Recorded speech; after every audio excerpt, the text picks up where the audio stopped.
Hello, मैं अमन मिश्रा आप सभी का आपके अपने परिवार न्यू आकार में हार्दिक स्वागत करता हूं। जैसा कि हम कोडिंग डिकोडिंग पढ़ रहे थे और हमने उस पर आपको 3 लेक्चर प्रोवाइड करवा दिए हैं। उसी क्रम में यह आज हमारा चौथा वीडियो होगा और हम उम्मीद करते हैं कि आपने तीनों वीडियोज़ को देख लिया होगा अगर आप एक सीरियस एस्पिरेंट हैं तो। पहले वीडियो में हमने आपको बेसिक बताया था कि अल्फ़ाबेट के क्रमांक को कैसे आप याद कर पाएँ, अल्फ़ाबेट के अपोजिट क्रमांक को कैसे आप याद कर पाएँ, क्योंकि इस टॉपिक में सबसे बड़ा टास्क आपका अल्फ़ाबेट का क्रमांक ही है।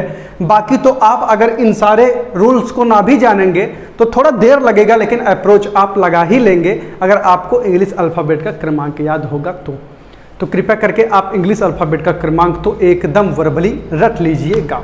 तो यहाँ पर लिखा गया है कि कोडिंग डिकोडिंग क्लास 4, यानी कि यह हमारा क्लास 4 होगा कोडिंग डिकोडिंग पे। और आप ये वीडियो न्यू आकार के यूट्यूब चैनल पे देख रहे हैं तो कृपया करके चैनल को शेयर, सब्सक्राइब, लाइक जो भी होता है ये सब कर दिया करिए।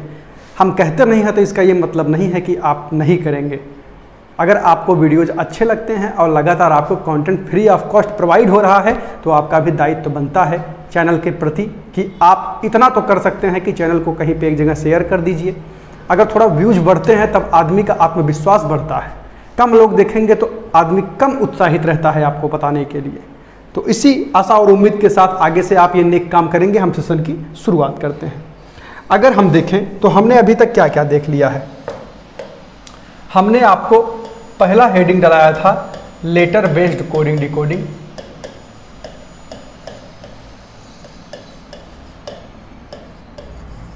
Letter based coding decoding. और इस लेटर बेस्ड कोडिंग डिकोडिंग में हमने आपको पहला बताया था कि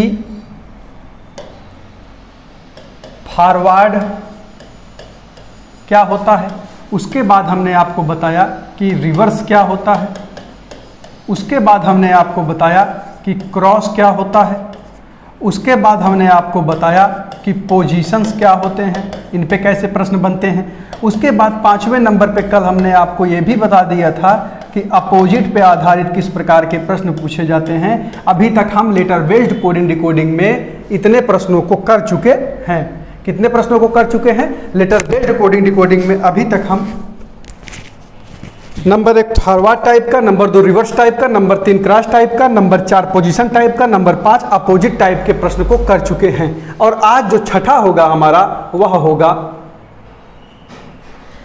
इसी पे 6ठे नंबर पे हम पहुंच चुके हैं और यह हमारा होगा कॉमन, यानी कि कॉमन टाइप के प्रश्न, यानी कि कॉमन बेस्ड कोडिंग डिकोडिंग कैसे आपसे पूछे जाते हैं। आज हम इन पे चर्चा करेंगे। तो ये छठा टाइप होगा हमारा किसमें? लेटर बेस्ड कोडिंग डिकोडिंग में। सारी बातें हम आपको अभी लगातार बता रहे हैं। तो लेटर बेस्ड कोडिंग डिकोडिंग में आज हम जानेंगे कि कॉमन का क्या होगा और इस पे किस तरह के प्रश्न पूछे जाएंगे।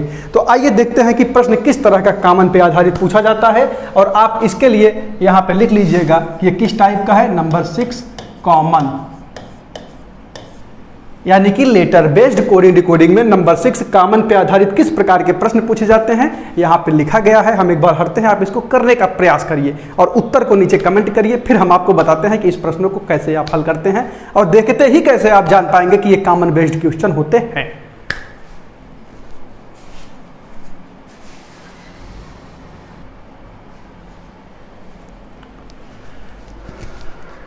तो उत्तर क्या है आप कमेंट करके बताइए कि इसका उत्तर क्या हो सकता है। एप्पल का कोड बताइए। अभी तक भी तो आप कहीं ना कहीं पढ़ ही रहे होंगे। ऐसा थोड़ी है कि आप पहली बार ही पढ़ रहे हैं। पहली बार पढ़ रहे हैं तो और अच्छी बात है, अगले 5 मिनट में ये सारे प्रश्न आप करने लगेंगे। और कहीं पे अगर पढ़े हैं तो वीडियो पॉज करिए और करने का प्रयास करके उत्तर बताइए, नहीं तो आप गलत कर रहे हैं खुद के साथ भी और अपने माता पिता के साथ भी और अपने रिश्तेदार क्या कौन किसके होते हैं, आप अपने माता पिता के प्रति ही जवाबदेही बनिए। तो अगर देखें तो ऑरेंज को लिखा गया है ZYXUTV और ग्रेप्स को लिखा गया है TYXRVL। ये जो रिश्तेदार होते हैं यही बाद में आपको ताना मारेंगे कि 10 साल तो पढ़े क्या कर लिए। तो ये दिन ना आए उसके लिए आप आज से ही अनवरत मेहनत शुरू कर दीजिए। और कोई ये बोले उसके पहले आप ये बुलवा दीजिए कि हाँ बहुत पढ़ा वो लड़का और सिलेक्ट हो गया। ठीक है, तो यहाँ पे आप देख रहे होंगे कि ऑरेंज को ये कोड कर दिया गया है, ग्रेप्स को यह कोड कर दिया गया है, तो फिर हमको एप्पल का कोड बताना है। इस टाइप के जो प्रश्न होंगे इनको करने के लिए आप डायरेक्ट देखिए, यहाँ पे GT दिख रहा है और यहाँ पर भी आपको GT में परिवर्तन हो रहा है, यह दिख रहा है। यानी कि GT में यहाँ भी बदल रहा है, G और T यहाँ भी आपस में बदल रहे हैं, यानी कि ये दोनों आपस में कॉमन दिख रहे हैं। और कुछ भी कॉमन है अगर हम देखें तो यहाँ पे A जो है वो X में चेंज हो रहा है, यहाँ भी AX में चेंज हो रहा है, यानी कि यह कन्फर्म है कि यह कॉमन बेस्ड हमारे कोडिंग डिकोडिंग के प्रश्न हैं। जब ऐसे प्रश्न आपको मिल जाएं तो इस प्रश्न में क्या होता है, इन प्रश्नों में जो है आप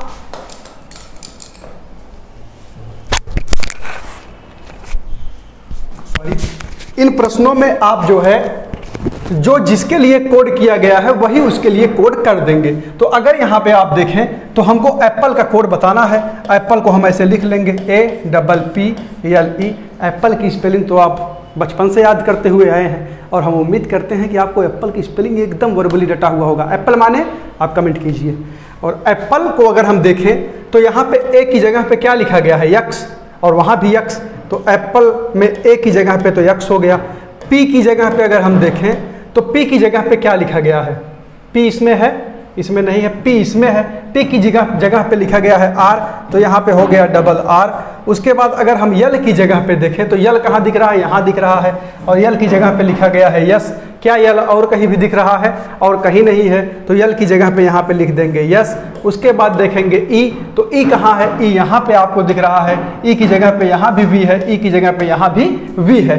कॉमन कोडिंग डिकोडिंग में कभी ऐसा नहीं हो सकता कि यहाँ पे E को V से कोड कर दे और यहाँ पे E को P से कोड कर दे, ऐसा नहीं होगा। जब भी कॉमन पे आधारित प्रश्न होंगे तो जो परिवर्तन यहाँ हुआ रहेगा, अगर ये शब्द यहाँ पे रिपीट होते हैं तो उनका भी कन्वर्जन जिसमें यहाँ हुआ रहेगा उसमें ही वहाँ भी होता हुआ प्रतीत होगा। प्रतीत नहीं होगा, होगा ही, कंफर्मेशन है। अगर E को देखें हम तो E के लिए यहाँ पे कोड क्या लिख देंगे, V। तो हमारा जो उत्तर होगा वो इस प्यारे से प्रश्न का प्यारा सा उत्तर कहलाएगा, वह होगा XRRSV। ये XRRSV है। इस RR में एक R और जोड़ के मुबीना समझ लीजिएगा, RRR। ठीक है, तो हमारा उत्तर आ गया XRRSV। हम एक बार हटते हैं, आप इसका स्क्रीनशॉट ले लीजिए या अपनी कॉपी पे नोट कर लीजिए।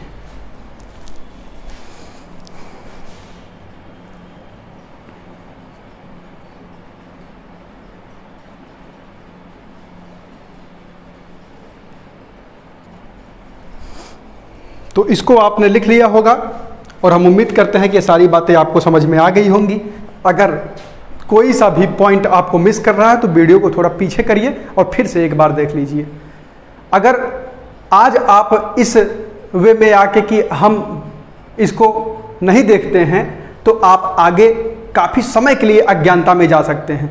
अगर आज आप थोड़ा सा समय खर्च करके वीडियोज को सभी क्रम वाइज पहले दूसरे तीसरे ऐसे चलते हुए देख लेते हैं तो फिर आपका जो ज्ञान है वो कहीं हाई लेवल पे पहुंच जाएगा। अगर आप कहीं पे पढ़े हुए हैं तब तो ठीक है कि आपको आता है, लेकिन अगर आप एक फ्रेशर हैं तो कृपया करके बीच बीच में से ना देख के वीडियोज़ को क्रमवार देखिए। पहला देखिए, दूसरा देखिए, तीसरा देखिए, चौथा देखिए, यानी कि लगातार देखिए।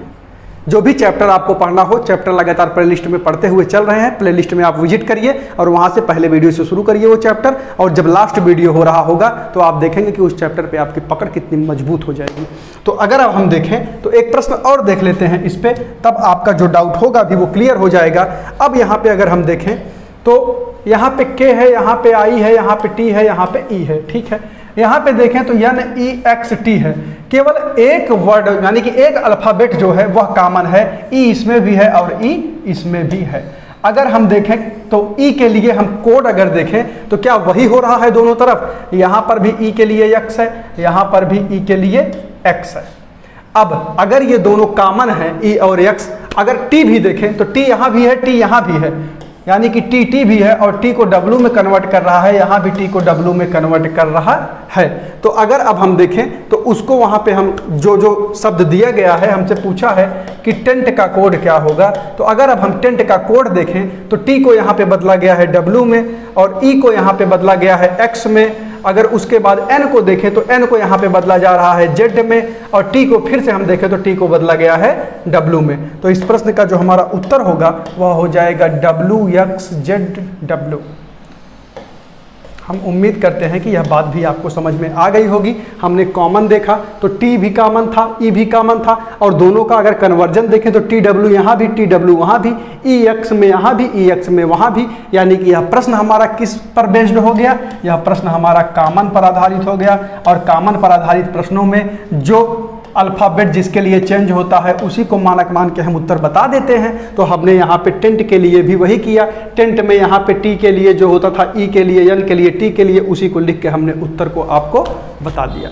इस प्रकार के जब भी प्रश्न आएंगे इन प्रश्नों को आप एकदम ऐसे ही हल करेंगे, और हम उम्मीद करते हैं कि यह बात आपको एकदम समझ में आ गई होगी। अब हमने 6 टाइप देख लिया है। तो जब आपसे लेटर बेस्ड कोडिंग डिकोडिंग में प्रश्न पूछा जाएगा, आप यहां पे लिख लीजिए, परीक्षा में कैसे पहचाने कि कौन से प्रकार का प्रश्न है। आपने लेटर बेस्ड कोडिंग डिकोडिंग में अभी तक 6 प्रकार के प्रश्नों को देखा, लेकिन जब परीक्षा में आपसे यह प्रश्न पूछे जाएंगे तो आप कैसे जान पाएं कि इन 6 में से कौन सा प्रकार आपसे पूछ लिया है। तो इसके लिए आप सबसे पहले नंबर 1 पे चेक कर लीजिएगा पोजीशन, क्योंकि इन सबको चेक करने में ना तो आपको कुछ प्लस करना है ना तो आपको कुछ माइनस करना है, एकदम 1 से 2 सेकंड में आप ये जान लेंगे कि ये पोजीशन बेस्ड है कि नहीं है। उसके बाद नंबर 2 पे आपको चेक कर लेना है अपोजिट। इन सब में आपको कुछ नहीं करना। अगर प्रश्न अपोजिट पे बेस्ड है और अपोजिट लेटर्स आपको याद है कौन से अपोजिट में कौन सा होता है, तो आप इनमें अपना कोई सा भी समय बिना दिए 1 से 2 सेकंड में ये भी जान लेंगे कि ये अपोजिट पे आधारित है कि नहीं। तो सबसे पहले आपको इस पे चेक कर लेना है पोजीशन पे, फिर आपको अपोजिट पे चेक कर लेना है, फिर तीसरे नंबर पे आपको चेक कर लेना है कि कहीं क्वेश्चन कॉमन तो नहीं है, यानी कि कॉमन बेस्ड तो नहीं है। सबसे पहले इन्हीं 3 को इसलिए चेक करना है क्योंकि इनमें ना तो कुछ प्लस होगा ना ही कुछ माइनस होगा। अगर प्लस माइनस नहीं होगा तो आपका जो माइंड है इन क्वेश्चंस को 1 से 2 सेकंड में जान लेगा कि पोजीशन बेस्ड है कि नहीं है, अपोजिट बेस्ड है कि नहीं है, कॉमन बेस्ड है कि नहीं है। उसके बाद नंबर 4 पे आप देखेंगे फॉरवर्ड, उसके बाद नंबर 5 पे आप देखेंगे रिवर्स, उसके बाद नंबर 6 पे आप देखेंगे क्रॉस। इन्हीं 6 टाइप पे अभी तक चर्चा हुई है। जब भी आपको परीक्षा में प्रश्न मिले तो सबसे पहले आप दिमाग चलाएंगे पोजीशन बेस्ड पे, उसके बाद आप दिमाग चलाएंगे अपोजिट पे, उसके बाद आप दिमाग चलाएंगे कॉमन पे, उसके बाद फॉरवर्ड पे, उसके बाद रिवर्स पे, उसके बाद क्रॉस पे। अगर आप ये वीडियो पहली बार देख रहे हैं तो आपको पता नहीं चल रहा होगा कि ये कौन सी बातें हैं। जो पहले वीडियो से लगातार वीडियोज देख रहा है उसको पता है कि क्या होता है पोजीशन, क्या होता है अपोजिट, क्या होता है कॉमन, क्या होता है फॉरवर्ड, क्या होता है रिवर्स और क्या होता है क्रॉस। इसलिए हम कह रहे हैं कि वीडियोज को हमेशा आप क्रमवार देखिए, पहले पहला देखिए, फिर दूसरा देखिए, फिर तीसरा देखिए, फिर चौथा देखिए, यानी कि लगातार वीडियोज देखेंगे तो आपको लाभ ज़्यादा और लगातार मिलता रहेगा। हम एक बार हटते हैं, आप इसको एकदम ऐसे ही अपने कॉपी में नोट कर लीजिए।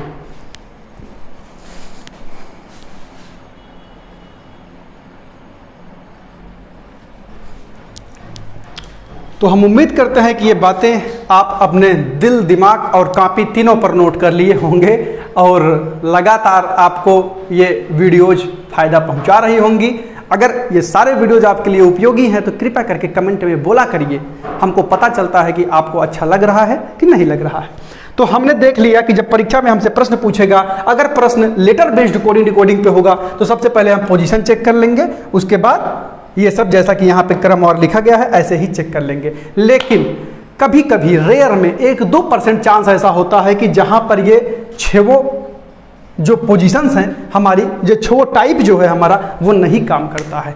और अगर ये 6 टाइप नहीं काम किया, उन्हीं प्रश्नों को हम कहते हैं नंबर 7 पे इलॉजिकल प्रश्न, जिनका कोई लॉजिक नहीं होता है वह वो कहलाते हैं इलॉजिकल प्रश्न। इनको अमान्य प्रश्न कहा जाता है, यानी कि इनका कोई औचित्य नहीं होता है कि यह किस पैटर्न पे है, इसको कोई पढ़ा नहीं सकता, ना तो आप इसको कहीं से अभी कभी पढ़े रहेंगे। ये प्रश्न एग्जामिनर डालता है, अगर उस समय आपका दिमाग उस पर काम कर गया तो ठीक है, नहीं तो ये प्रश्न थोड़े से फंसाऊ होते हैं।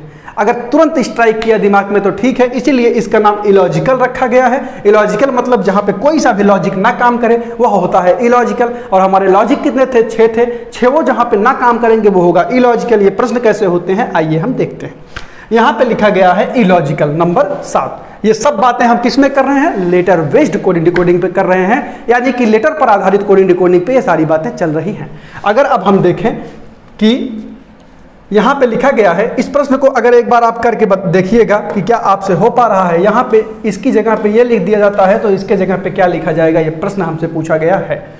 और यह प्रश्न एसएससी में पूछा गया प्रश्न है, ऐसा नहीं है कि ये प्रश्न हम आके ला के यहाँ पे ऐसे ही लिख दिए हैं।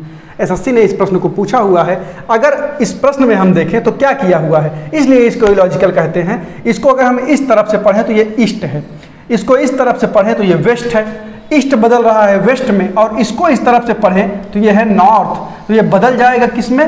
ये बदल जाएगा SOUTH साउथ में। लेकिन लिखा कैसे जाएगा? उल्टा लिखा जाएगा तो HTUOS।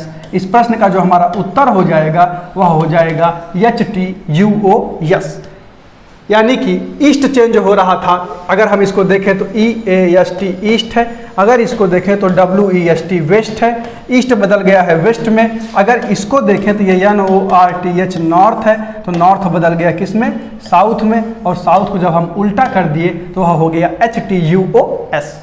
अब बताइए इसमें कोई सा भी लॉजिक लगा? यानी कि जो 6 लॉजिक हम बताए वो 6 लॉजिक इस पर नहीं लगा, अर्थात यह प्रश्न हमारा क्या कहलाया? इलॉजिकल प्रश्न कहलाया। हम एक बार हटते हैं, आप इसको कॉपी पर नोट कर लीजिए।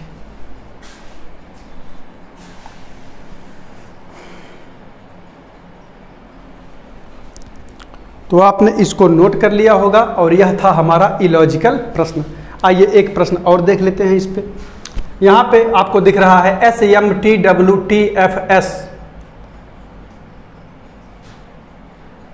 SMTWTFS यहाँ पर से एक चीज़ एक्स्ट्रा यहाँ पे लिख दिया गया है, आंसर भी आपको दे दिया गया है। यहाँ पे यही पूछा गया था कि यहाँ पे क्या होगा। अब आपका प्रश्न सही है। यहाँ पे आपको प्रश्न पूछा जाता है SMTW, यहाँ पे क्वेश्चन मार्क है, उसके बाद FS, तो बीच में क्या होगा यही आपसे पूछा हुआ है। तो ये प्रश्न कैसे हल होगा? यह है संडे, यह है मंडे, यह है ट्यूसडे, यह है वेडनेसडे, और यहाँ पे क्या हो जाएगा?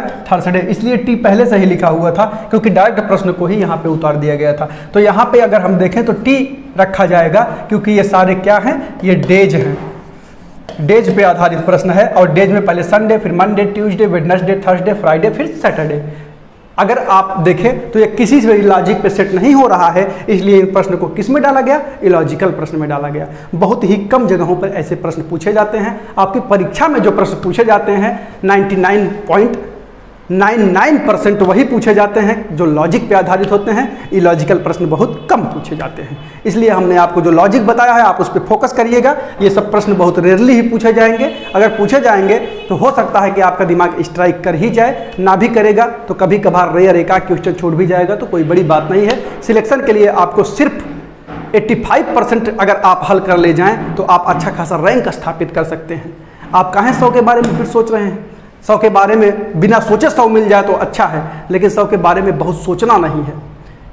अगर आप 90% पे भी हैं तो आप एक अच्छे एस्पिरेंट हैं, क्योंकि 100% कुछ होता नहीं। 100% आप हर विषय में नहीं ला सकते। आपको 4 सेक्शन पढ़ने हैं। अगर आपका रीजनिंग ही ध्येय होता तो आप 100% रीजनिंग कर लीजिए। आपका मैथ ही ध्येय होता तो आप 100% मैथ कर लीजिए। लेकिन एक कॉम्पिटिटिव एग्जाम को आज क्वालिफाई करने के लिए आपके चारों पिलर मजबूत होने चाहिए। यानी कि अगर मैथ, इंग्लिश, जीएस और रीजनिंग आ रहा है तो ये चारों आपको इक्वल समय देके इक्वल पढ़ लेना चाहिए, क्योंकि एक विषय पे विशेष फोकस हो जाएगा तो ओवरऑल कट ऑफ इतनी जा रही है कि कट ऑफ ही क्वालिफाई करना मुश्किल हो जा रहा है आजकल। तो आपको चारों सेक्शन पे विशेष बल देना है। और अब हम देख लेते हैं कि इन पे आधारित और कैसे प्रश्न इस पे हमसे पूछे जाते हैं। एक बार हम हटते हैं, इस प्रश्न को आप नोट कर लीजिए। तो एक प्रश्न और बताते हैं। तो आइए एक प्रश्न और हम देख लेते हैं इलॉजिकल पर, फिर हम आपको कल बताएंगे। नंबर 2 हेडिंग आप लगा लीजिएगा, उसके बाद क्या पहले हमने आपको लेटर बेस्ड बताया था, फिर नंबर बेस्ड बताया था। तो लेटर बेस्ड आज समाप्त हो जाएगा और कल हम देखेंगे नंबर बेस्ड कोडिंग डिकोडिंग। आइए एक प्रश्न और प्यारा सा कर लेते हैं। वीडियो को पॉज करिए, इस प्रश्न को करने का प्रयास करिए। आई लिखा है, वी लिखा है, एक्स लिखा है और यहाँ पे पूछा है कि यहाँ पे क्या होगा, फिर आगे लिखा है CDM। CDM। अगर इस प्रश्न को आप कर पा रहे हैं तो कृपया कमेंट करके बताइए कि उत्तर क्या होगा। बढ़िया प्रश्न है, ये भी इलॉजिकल प्रश्न में आता है क्योंकि यहाँ पे 6 लॉजिक फिट नहीं होंगे। अगर हम देखें तो आई ये रोमन अंक पर आधारित है, इसका मतलब हो जाएगा 1, इसका मतलब हो जाएगा 5, इसका मतलब हो जाएगा 10 और इसका मतलब हो जाएगा 100 और इसका मतलब हो जाएगा 500, इसका मतलब हो जाएगा 1000। तो अगर अब हम यहाँ पे देखें तो 1 दहम्मा 10 और यहाँ पे अगर 5 में 10 से गुणा करें तो यहाँ पे 50 आ जाएगा। तो देखें क्या ये सेट हो रहा है। 1 में 10 का गुणा करें तो यहाँ पे 10 हो गया, 5 में 10 का गुणा करें तो यहाँ पे 50 हो गया और 10 में 10 का गुणा करें तो यहाँ पे 100 हो गया और 50 में 10 का गुणा करें तो 500 हो गया और 100 में अगर 10 का गुणा करें तो 1000 हो गया। तो यहाँ पे 50 आ जाएगा और 50 जो है वो रोमन अंक में कौन सा साइन लेकर आता है, L होता है। तो यहाँ पे जो प्रश्नवाचक साइन है उसके स्थान पे हमारा उत्तर क्या हो जाएगा, यल। तो यल इस प्रश्न का क्या हो जाएगा, आंसर हो जाएगा।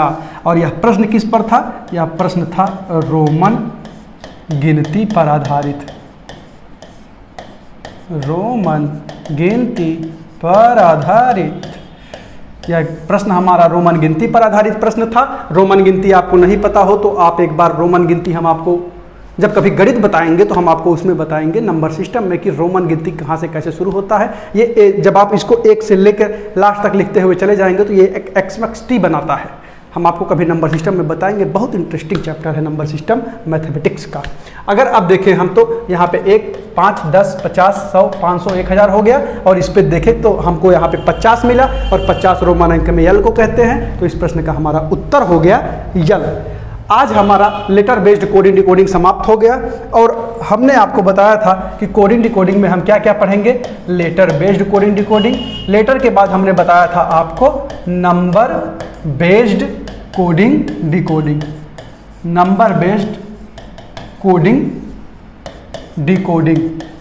तो अब आप हेडिंग लगा लीजिएगा। नंबर 1 पे हमने बताया था लेटर बेस्ड कोडिंग डिकोडिंग और यह हम समाप्त कर चुके हैं। अब नंबर 2 पे आप हेडिंग लगा लीजिए नंबर बेस्ड कोडिंग डिकोडिंग। इसको हम कल से स्टार्ट करेंगे। क्या स्टार्ट करेंगे, number based coding decoding. Letter based coding decoding में अभी तक जितने रूल्स आपने पढ़े हैं, अगर अब आप लेटर बेस्ड कोडिंग डिकोडिंग के प्रश्न करिएगा लगभग 95% प्लस क्वेश्चंस आपको इन्हीं 6 लॉजिक पे मिल जाएंगे। वो 6 लॉजिक कौन कौन से होंगे, पहला हमारा कौन सा बता रहे हैं हम आपको, जब भी क्वेश्चन आपको दिखे तो आपको हमने पहले कौन सा बताया कि आप कौन सा देखेंगे, पोजीशन, पोजीशन के बाद अपोजिट, अपोजिट के बाद कॉमन, कॉमन के बाद फॉरवर्ड, फॉरवर्ड के बाद आप रिवर्स देखेंगे, रिवर्स के बाद आप क्रॉस देखेंगे। ऊपर के 3 को देखने में आपको लगभग, अगर तीनों को बात करें हम तो 3 से 4 या 5 सेकंड में आप ये जान लेंगे कि वह पोजीशन, अपोजिट और कॉमन में आता है कि नहीं आता है। क्योंकि ऐसे प्रश्नों में ना तो आपको कुछ प्लस करना है ना तो आपको कुछ माइनस करना है। अगर इन तीनों पे नहीं आता है तब फिर आप अपना दिमाग लगाएंगे फॉरवर्ड और उसके बाद रिवर्स, उसके बाद क्रॉस पे, और जल्दी से आपका इसके बाद अप्रोच फिट हो जाएगा और क्वेश्चन का उत्तर आपको मिल जाएगा। ये चैप्टर बहुत इंपॉर्टेंट है क्योंकि कॉम्पिटिटिव एग्जाम्स में अगर 25 भी प्रश्न रीजनिंग के पूछे जाते हैं तो 3 से 4 प्रश्न यहीं से पूछे जाते हैं। हम उम्मीद करते हैं कि आपको सेशन अच्छा लगा होगा। अगर अच्छा लगा हो तो लाइक, शेयर, कमेंट करना ना भूलें और हम उम्मीद करते हैं कि यह वर्ष आपका सफलता का वर्ष होगा। पूरे न्यू आकार टीम की शुभकामनाएं आपके साथ हैं। मिलते हैं नेक्स्ट वीडियो में। टेक केयर, जय हिंद।